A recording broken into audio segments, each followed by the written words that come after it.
ہے وہ اکثر انکار کرتا ہے کیا مرد کو بیوی کی ضرورت پوری کرنے کا کوئی گناہ نہیں ہوگا، پوری نہ کرنے کا کوئی گناہ نہیں ہوگا، اور 4 سال سے میری اولاد بھی نہیں ہے، مجھے قرآن و حدیث کا حوالہ دیں تاکہ شوہر کو دکھا سکوں، اگر مجھ سے بدکاری ہو گئی تو گناہ گار کون ہوگا۔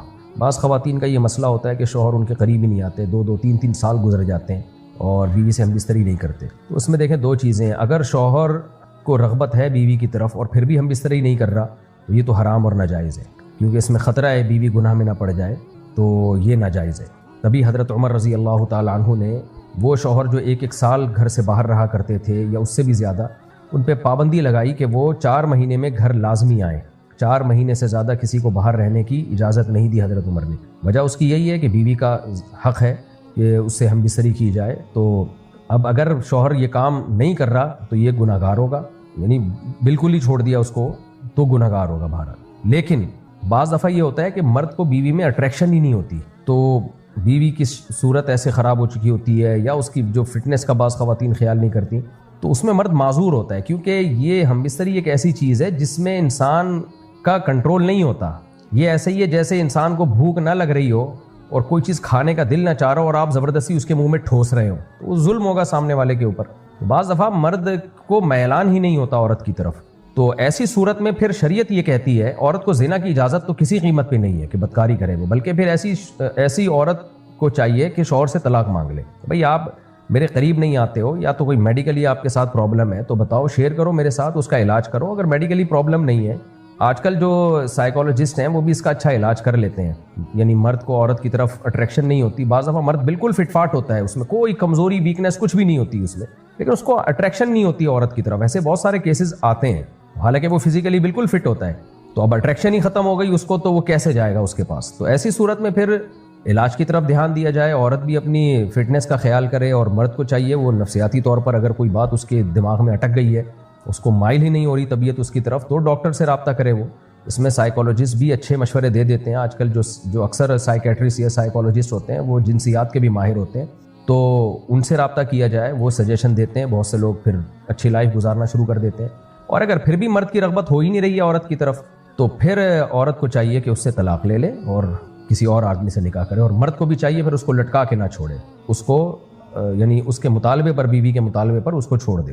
اللہ تعالیٰ نے ایلا کے بارے میں حکم دیا، قرآن میں ہے نا، للذین یؤلون من نسائہم تربص 4 اشہر، کہ اگر کوئی شخص قسم اٹھا لینا کہ میں بیوی سے ہم بستری نہیں کروں گا، تو قسم اٹھانے کی صورت میں 4 مہینے کے بعد عورت پہ طلاق واقع ہو جاتی ہے۔ اس کی وجہ یہ کہ شریعت پھر اس کو ظلم سمجھتی ہے کہ آپ نے 4 مہینے ہو گئے جوان بیوی کو آپ نے لٹکایا ہوا ہے، تو ظاہر عورت میں بھی جذبات ہوتے ہیں، تو اس بات کا خطرہ ہے کہ ادھر ادھر اس کی توجہ نہ جانا شروع ہو جائے، وہ گناہ سے اپنے آپ کو اس کے لیے بچانا مشکل ہو جائے گا، تو اس لیے 4 مہینے کے بعد جو ہے وہ ڈیورس واقع ہو جاتی ہے اگر کوئی قسم اٹھا لے۔ اگر قسم نہ اٹھائے تو پھر مرد پہ لازم ہے کہ عورت کے مطالبے پہ اس کو چھوڑ دے، اگر وہ اتنا طویل عرصے تک بیوی کے قریب نہیں جا رہا، پھر اس صورت میں اس کو اپنے نکاح میں زبردستی رکھے گا تو گنہگار ہوگا، مجرم ہوگا۔ تو خلاصہ کلام کا یہ نکلا کہ اگر مرد جان بوجھ کر ایسا کر رہا ہے تو یہ ظلم ہے، گناہ ہے، اور مرد کو چاہیے کہ وہ اپنی زوجہ کی طرف توجہ دے۔ اگر جان کے ایسا نہیں کر رہا بلکہ وہ معذور ہے، معذوری کی پھر 2 صورتیں ہوتی ہیں، یا تو وہ نامرد ہے تو علاج کرائے نامردی کا، اور بعض دفعہ یہ ہوتا ہے نامرد نہیں ہوتا، بالکل فٹ ہوتا ہے، لیکن بیوی میں اس کو رغبت نہیں ہوتی، اس کی وجہ یہ ہے کہ بیوی میں کوئی اٹریکشن نہیں ہوتی، اس کی عمر زیادہ ہو گئی ہے، یا کیونکہ یہ سب چیزیں میڈیکلی ثابت شدہ حقیقت ہیں، اس کا اچھا یہ برا ہونے سے تعلق نہیں ہے۔ تو اگر اس کی رغبت ہی ختم ہو گئی ہے تو وہ صاف طور پہ بتا دے کہ بھئی میرے بس میں نہیں ہے، تو ایسی صورت میں پھر عورت اگر طلاق کا مطالبہ کرتی ہے تو مرد کو چھوڑ دینا لازم ہے اس کو۔ باقی کسی صورت میں بھی نہ مرد کے لیے زنا کی اجازت ہے نہ عورت کے لیے کسی غیر مرد سے تعلق قائم کرنا اس بیس پہ کہ شوہر نامرد ہے یا شوہر بیوی کے پاس نہیں آتا، یہ جائز نہیں ہے۔ عورت کہیں بھی بدکاری نہیں کر سکتی، سخت گناہگار ہوگی۔ ہاں یہ ضرور ہے کہ شوہر سے کہہ دے بھائی مجھے گناہ کا خوف ہے، آپ مجھے چھوڑ دیں، تو ایسی صورت میں شوہر کو پھر چھوڑنا پڑے گا۔ 6 سال پہلے میری منگنی ہوئی تھی، میرے سسرال والے کہہ رہے تھے کہ ابھی 1 سال اور انتظار کرو، کیا میں کسی اور لڑکی سے چھپ کے نکاح کر سکتا ہوں جبکہ میں نے اس کو یہ بتایا ہوا ہے کہ میرا نکاح ہو چکا ہے؟ اچھا، پچھلے والے مسئلے میں ایک بات یہ بھی ہے کہ بعض دفعہ یہ ہوتا ہے کہ مرد عورت کے قریب نہیں آتا بیوی کے، اس میں رغبت ہی نہیں ہوتی بیوی میں اس کو، اور عورت جو ہے وہ کہتی ہے کہ بھئی میں طلاق اگر لیتی ہوں تو میرے بچے رول جائیں گے، تو میں اسی مرد کے ساتھ رہتی ہوں، تو اب یہ شوہر بھی نہیں آ رہا تو کیا کروں میں؟ تو پھر اب آپ کے پاس صبر کے علاوہ کوئی اور راستہ نہیں، یعنی یہ کوئی عذر نہیں ہے کہ مرد یا عورت کے لیے یہ زنا کی اجازت ہو جائے، کیونکہ ایسے کیسز بھی آئے ہیں ہمارے پاس کہ خاتون کہہ رہی ہیں 2 سال سے میرا شوہر میرے قریب ہی نہیں آیا ہے، تو اب غیر مردوں میں دلچسپی لیتی ہوں میں، تو میں ان خواتین سے کہتا ہوں بھائی آپ طلاق لے کے کہیں اور شادی کرو. کہہ رہی ہم طلاق لوں گی تو بچے رل جائیں گے اور کوئی بندہ شادی بھی نہیں کرتا آج کل.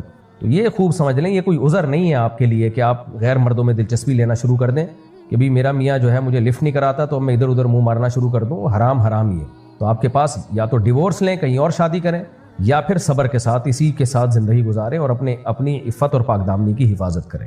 6 سال پہلے میری منگنی ہوئی تھی. میرے سسرال والے کہہ رہے ہیں کہ ابھی 1 سال اور انتظار کرو.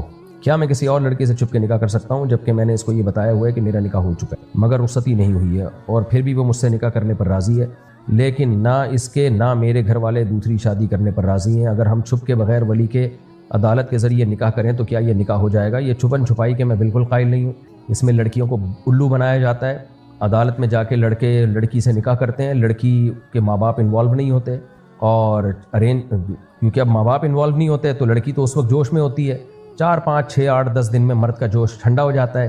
اس کے بعد وہ اس کو بوجھ سمجھتا ہے, لٹکا دیتا ہے, طلاق دے دیتا ہے اور بعض دفعہ لٹکا کے چھوڑ دیتا ہے اس کو. تو میں کبھی بھی مشورہ نہیں دوں گا کسی لڑکی کو بھگا کے ولی کی اجازت کے بغیر آپ کورٹ میں نکاح کریں. تو اور خاص طور پہ جب جہاں آپ کی شادی ہوئی بھی ہے وہ جب بیٹی کو رخصت کریں گے تو آپ کو کنوارا سمجھ کے کریں گے تو یہ بھی ان کے ساتھ بھی دھوکہ ہوگا. وہ تو یہ سمجھ رہے ہیں کہ آپ کنوارے ہو. تو یا تو ان کو بتا دیں. اس کا آسان حل یہی ہے ان کو بول دیں بھائی 1 سال میں انتظار نہیں کر سکتا, میرے لیے برائی سے بچنا مشکل ہے. یہ نہ بولیں برائی سے بچنا مشکل ہے, بس ویسے ہی بول دیں کہ میں 1 سال انتظار نہیں کر سکتا تو مجھے اس دوران اگر کوئی مل گیا تو میں نکاح کر لوں. تو منگنی توڑ دیں گے. ان کی مرضی. انسان کے بچے ہوں گے تو بھیج دیں گے اپنی بیٹی کو کہ بھائی ایک اچھا رشتہ ہمارے ہاتھ سے جا رہا ہے. اگر انسان کے بچے نہیں ہوں گے جیسے کہ آج کل بہت ہی کم ہوتے ہیں سوائے ان لوگوں کے جو میرا پروگرام سن رہے ہیں تو جلدی رخصتی کر دیں گے اگر انسان ہوں گے. نہیں ہوں گے تو پھر لیکن یہ جو بھگانا اور عدالت میں جا کے چھپ کے نکاح کرنا اور آپ کی جو منکوحہ ہے یا جو منگیتر ہے وہ یہ سمجھتی رہے کہ کوئی اور لڑکی آپ کی زندگی میں نہیں ہے تو یہ سب پھر دھوکے میں آئے گی یہ سب چیزیں اور ہمیشہ کے لیے آپ پہ اعتماد ختم ہوگا اور اس لڑکی کا بھی بیڑا غرق ہو جائے گا جس کو آپ بھگا کے کورٹ میں شادی کریں گے اس کا بھی بیڑا غرق ہو جائے گا کیونکہ آپ نے اس کو بھی بعد میں چھوڑنا ہے. ابھی تو آپ کہہ رہے ہوں گے نہیں میں بڑا با وفا ہوں. میرے سامنے بہت کیس آئے ہیں بھائی. مرد ارینج میرج ہی میں وفا کرتا ہے 99%. 1% ہوتے ہیں جو شیر کے بچے ہوتے ہیں وہ کہتے ہیں ایسی کی تیسی جب شادی کی ہے تو وفا کر کے دکھائیں گے. لیکن زیادہ تر مرد کیا کرتے ہیں خاندان انوالو ہوتا نہیں لڑکی کا, وہ بیچاری معصوم ہوتی ہے, لارے رپے دے کے اس بڑی بڑی باتیں کرتے ہیں. اس وقت ان کے ارادے بھی ہوتے ہیں کہ میں رکھوں گا اور میں اس کے لیے آسمان سے ستارے توڑ کے لاؤں گا. اس وقت ان کے دل میں بھی یہی ہوتا ہے کہ ناسا سے رابطہ کروں گا, راکٹ میں جاؤں گا انشاءاللہ, ولیمہ چاند پہ کروں گا. یہ دل میں بھی ہوتا ہے, جھوٹ نہیں بول رہے ہوتے. لیکن جب دل بھر جاتا ہے نا, اپنی ڈیزائرز پوری ہو جاتی ہیں اور جب ذمہ داریاں آتی ہیں تو وہ لڑکی بوجھ لگنے لگتی ہے. پھر پہلی والی بیوی بھی دباؤ ڈالتی ہے, وہ سسرال دباؤ ڈالے گا آپ کے اوپر, ابے تم نے یہ کیا ہے. تو اتنا دباؤ آئے گا کہ پھر آپ اس کو چھوڑیں گے یا بوجھ سمجھنا شروع کر دیں گے. نہیں بھی چھوڑا نا, آپ بولیں گے یار کس عذاب میں ڈال دیا میں نے. یہ کام نہ کریں. اور جو آپ سے چھپ کے بھاگنے والی ہے آپ کے ساتھ, اس کو بھی میں کہہ رہا ہوں انسان کی بچی بن جا.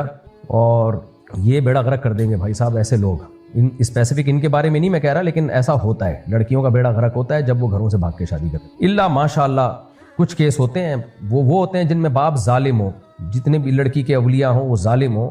بعض علاقوں میں ایسا ہوتا ہے بیٹیاں بیچ رہے ہوتے ہیں باپ, تو وہاں تو پھر ہم خود ترغیب دیتے ہیں بھائی کورٹ میں جا کے شادی کرو. لیکن نارملی اس کی کبھی بھی اس کو اپریشیٹ نہیں کیا جاتا. چاہے ہمارے نظریے ٹھیک ہو جائیں, عقیدے ٹھیک ہو جائیں تو میرا خیال ہے یہ کوئی ٹینشن کی بات نہیں ہے. تو اللہ نے فرمایا ایک پانی سے پیدا کیا ہم نے. یہاں میں اکثر ایک بات بار بار کہتا ہوں, اللہ ہمیں ہماری اوقات کیوں یاد دلا رہا ہے. ایک وجہ تو یہ ہے کہ ہم تکبر نہ کریں, دوسری ایک وجہ یہ بھی ہے کہ جو بار بار ہم کہتے ہیں نا دوبارہ کیسے پیدا ہوں گے, دوبارہ کون پیدا کرے گا, تو اللہ بتاتے ہیں کہ تمہاری اوقات کیا ہے. تم پانی سے بنے ہو, بنانے والے پہ اعتراض کر رہے کہ وہ دوبارہ کیسے بنائے گا. یہ بالکل ایسے ہی ہے جیسے کوئی سائنٹسٹ ایک بڑی زبردست چیز ایجاد کرے. کسی سائنٹسٹ نے ایک بہت زبردست مشین ایجاد کی ہے جو سارے کام کر رہی ہے, اور ایک ٹماٹر والا کہے کہ ابے یہ والی مشین کون ایجاد کر سکتا ہے. تو سائنٹسٹ کہے گا بھائی تیری اوقات کیا ہے, تجھے کیا پتا میرے کمالات. تو ریڑھی لگاتا ہے, ٹماٹر بیچتا ہے, تجھے سائنس کے نہیں پتا, تجھے ایجوکیشن کا نہیں پتا, تجھے کمالات کا نہیں پتا, تو چھوڑ, تو یہ تیری یہ فیلڈ نہیں ہے. بالکل یہی انداز ہے اللہ تعالیٰ کا. کیونکہ لوگ جب زیادہ پڑھ لکھ جاتے ہیں نا, دنیا کی نالج زیادہ ہو جاتی ہے, تو وہ بنانے والے پہ اعتراضات شروع کر دیتے ہیں, اللہ پہ اعتراضات شروع کر دیتے ہیں کہ یہ اللہ کہتا ہے, کہ قرآن کہتا ہے مرنے کے بعد میں تمہیں دوبارہ زندگی دوں گا, اٹھاؤں گا. تو کہتے ہیں ابے بھائی کوئی سائنس وائنس ان چیزوں کو نہیں مانتی ہے. سائنس میں کہیں نہیں لکھا ایسا, سائنس تو مانتی نہیں ہے ان چیزوں. سائنس تو ایکچولی کہتی ہے کہ یہ پروسیس ہوا تھا اور پھر یہ اس پروسیس کے تحت ہم بنے ہیں, ایوالو ہوئے ہیں, اور ارتقاء کے نتیجے میں آج یہ دنیا وجود میں آئی ہے. لیکن مولوی نہیں مانیں گے, مولویوں کو سائنس کا کچھ پتہ ہے ہی نہیں. یہی کہتے ہیں نا لوگ, فرحوا بما عندهم من العلم. اللہ قرآن میں کہتا ہے کہ پہلے جب پیغمبر آئے قوموں کو انہوں نے دعوت دی. آج میں ایک بات چھوٹی سی صحت کی بات آپ سے شیئر کر لوں, میرا ٹاپک نہیں ہے, ہٹ رہا ہوں میں ٹاپک سے, ہٹ نہ جاؤں. دیکھو آج میں بہت تھکا ہوا تھا, دوپہر میری نیند بالکل نہیں ہوئی, تو میں نے اس کا علاج پتہ ہے کیا کیا, میں شیئر کر دیتا ہوں نا ایسی ریسیپیز آپ لوگ کے ساتھ. اب بیان بھی کرنا ہے, تھکاوٹ ٹھیک ٹھاک ہو رہی ہے, مہمانوں سے ملاقاتیں بھی تھیں, تو بیان کے لیے تو دماغ فریش چاہیے نا, کیا خیال ہے؟ تو دو طریقے, ایک تو یہ کہ سٹا لگا لو, یہ غلط طریقہ ہے, کیا خیال ہے؟ یہ کون سا طریقہ ہے؟ دنیا دار لوگ یہی کرتے ہیں, جو برے لوگ ہوتے ہیں, سب لوگ نہیں, وہ آئس لینا شروع کر دیتے ہیں. ایک طریقہ کیا ہے, میں نے اپنے بیٹے کو بھیجا جا بازار سے برف لے کر آ, وہ اتنا بڑا برف کا پیس لے کر آیا. اب میں آپ کو بتا رہا ہوں, ابھی میں فریش لگ رہا ہوں کہ نہیں لگ رہا, کہیں سے بھی تھکاوٹ نہیں ہے, اور 2-4 گھنٹے اسپیڈ کے ساتھ بول سکتا ہوں میں. تو میں نے تھکاوٹ ایسے دور کی ہے کہ میں نے اس کو بولا برف لے کر آ. گھر والوں کو پتا ہے یہ الٹے کام کرنے میں سب سے بڑا الٹا کام تو 4 شادیاں ہیں نا, اس کے بعد کیا رہ گیا؟ اب اس کے بعد کیا بدنامی کا خوف یار. جب یہ الٹا کام کر لیا تو اب کانفیڈنس ہے کہ سارے الٹے کام آپ کر سکتے, جس کو دنیا الٹا سمجھ رہی ہے, حقیقت میں وہ الٹے کام نہیں ہے. تو میں نے اس کو بھیجا جا برف لے کر آ بھائی, اتنی برف لے کر آیا. میں نے اس کو برف کو ڈال دیا بالٹی میں, اور اس میں پانی بھرا, اس کو چل ٹھنڈا جسے کہتے ہیں نا, کتنا ٹھنڈا, بس 0 کے قریب, جتنا کر سکتا تھا میں ٹھنڈا, اس سے میں نہایا ہوں. پہلے میں سمپل پانی سے نہایا تاکہ باڈی ایک دم ٹھنڈی نہ پہ جائے نا, کہیں ایسا نہ ہو کہ ٹھنڈی پہ گئی.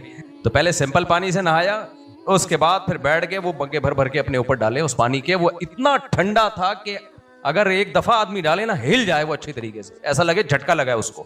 تو وہ پانی میں نے اپنے اوپر ڈالا ہے اور بالکل ہلا دیا اپنے آپ, اور ڈالتا رہا 5 منٹ تک مگے بھر کے. اتنا یخ کے ہوتا ہے نا, پہلا جو مگا ہے آپ کو پتا ہے ہلا دیتا ہے نا, اگرچہ ابھی سردیاں نہیں ہیں لیکن وہ پانی بہت ٹھنڈا تھا, وہ میں ڈالتا رہا تھوڑی. اس سے کیا ہوتا ہے, باڈی کی ساری ہیٹ نکل جاتی ہے. اس کے بعد میں نے اپنے آپ کو صاف کیا اور فٹ فاٹ فریش, ساری تھکاوٹ ایک طرف ہو گئی. تو گورے یہ کرتے ہیں, گورے وہ کرتے ہیں کہ ٹب میں ٹھنڈا پانی ڈال کے اس میں لیٹ جاتے ہیں. 6 ڈگری ٹیمپریچر ہوتا ہے, بعض دفعہ تو 0 ہوتا ہے. اب 0 پہ تو برف جمنی چاہیے نا, لیکن وہ اس کو چلا دیتے ہیں, پانی چل رہا ہوتا ہے تو جمتا نہیں ہے, 0 پہ لیٹ جاتے ہیں وہ جا کے. لیکن آپ یہ حرکت نہ کریں, ایسا نہ ہو کہ پھر مردے کو غسل دینے کے لیے پھر اسی پانی میں آپ کو ڈال کے نکال دیا جائے کہ اب ٹہل تو گیا ہی ہے تو اسی میں ایک ڈبکی اور لگا لے تاکہ غسل کی سنت بھی پوری ہو جائے. لیکن خود اپنی باڈی کے حساب سے اس کو دیکھ لیں کہ کتنا برداشت کر سکتے ہیں. لیکن خوب یاد رکھو, باڈی آرام سے فریش نہیں ہوتی, تھکا کے فریش ہوتی. ہاں جو نیند ہے نا وہ تو ایک نیچرل طریقہ ہے, وہ تو گہری نیند وہ تو ضروری ہے. لیکن ہم جو ہر وقت تھکے رہتے ہیں نا, یہ اس لیے نہیں کہ ہماری نیندیں پوری نہیں ہو رہی ہیں. پاکستان میں اگر کوئی یہ کہتا ہے نا کہ اس کی نیند پوری نہیں ہو رہی تو واجب الچماٹ ہے وہ, کیونکہ پاکستانیوں کا کام ہی کیا ہے, سونا. ہاں یہ کہو رات کو جلدی نہیں سوتے, لیکن جو سوتے ہیں تو گدھے گھوڑے بیچ کے سوتے ہی رہتے ہیں. ہماری تو پوری قوم سو رہی ہے, پھر بھی تھکے ہوں گے کہ نہیں ہوں گے بھائی. باڈی فریش ہوتی ہے اپنے آپ کو ٹف ٹائم دینے سے. جیسے آپ صبح جاگنگ کرتے ہو تو تھکنا چاہیے نا آپ کو, لیکن فریش ہو جاتے ہو آپ. صبح جاگنگ سے دن کا آغاز کرو, سارا دن اچھا گزرے گا آپ کا, حالانکہ آپ نے اپنے آپ کو صبح تھکا دیا ہے. صبح جم جاؤ, ہونا تو چاہیے سارا دن تھکے, نہ دماغ تھکا نہیں ہوگا. باڈی تھکی ہوگی, دماغ نہیں تھکے گا, دماغ فریش ہوگا. تو باڈی کو تھکانے سے دماغ کیا ہوتا ہے, فریش. تو اس لیے سستی چھوڑ دو. مجھے بہت غصہ آتا ہے سست لوگوں کا, جہاں تذکرہ آنا شروع ہو جائے میرا دل چاہتا ہے میں چماٹ لگاؤں کیجیے. ہماری قوم میں سستی بہت زیادہ ہے میرے بھائی, یہ بہت بری حرکت ہے. اللہ کو سست لوگ پسند نہیں ہے.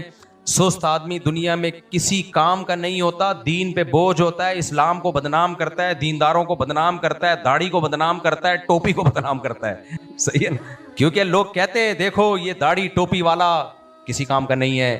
نہ یہ یونیورسٹی میں جب جائے گا تو پڑھائی میں اچھا ہوگا, مدرسے میں جائے گا تو وہاں بھی ٹائم برباد کرے گا, تبلیغ میں جائے گا تو تبلیغ والے بات بتاتے ہیں کم کھانا, کم سونا, کم باتیں کرنا.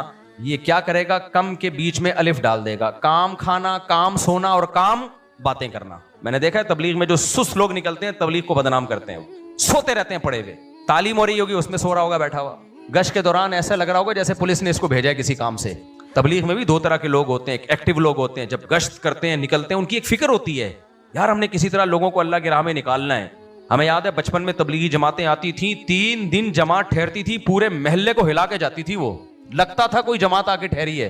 اور اگر سست لوگوں کی جماعت آ جائے, پڑے ہوئے ہوں گے, صبح پھر اٹھیں گے, پھر وہ ایک روٹین کے تحت ایک فارمیلٹی پوری کریں گے اور ٹائم پورا ہوا اور پتلی گلی سے نکل گئے. تو چست آدمی ہمیشہ ہر جگہ کامیاب, سست صرف ایک جگہ کامیاب ہوا ہے, وہ میں بتاتا ہوں. انڈیا میں ایک جہاز کریش ہوا تھا, ایک سست خاتون لیٹ پہنچی تھی ایئرپورٹ. ظاہر ہے سست ہوگی نا جو لیٹ پہنچ رہی ہے، وہ بچ گئی، وہ لک تھی اس کی بھائی. تو بعض دفعہ سست لوگ کامیاب ہو جاتے ہیں، چست ناکام ہو جاتے ہیں. جو ٹائم پہ پہنچ گئے وہ جہاز گرا وہ بھی گئے بیچارے.